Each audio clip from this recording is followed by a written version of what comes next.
Two-step verification helps keep others from accessing your account.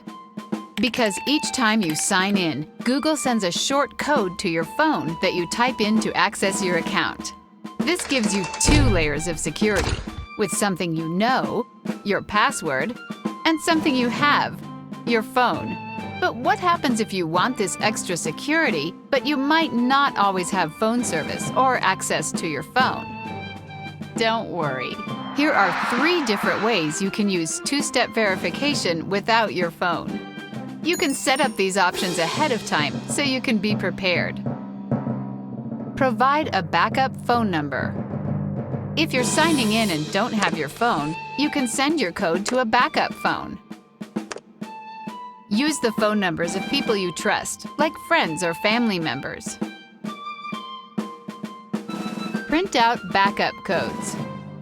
You can generate a set of 10 backup codes on the security section of your account page.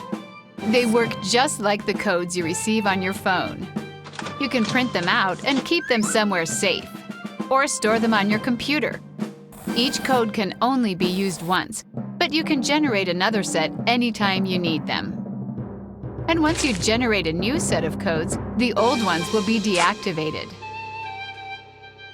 Register devices you use often. If you're signing in on a browser and computer you use often, you can check a box so that computer doesn't ask for a code each time. This also works when you're signing in on browsers with other devices, such as phones or tablets. Two-step verification adds extra security to your Google account and gives you 3 different options to choose from when you don't have access to your phone. For more information, visit the two-step verification page.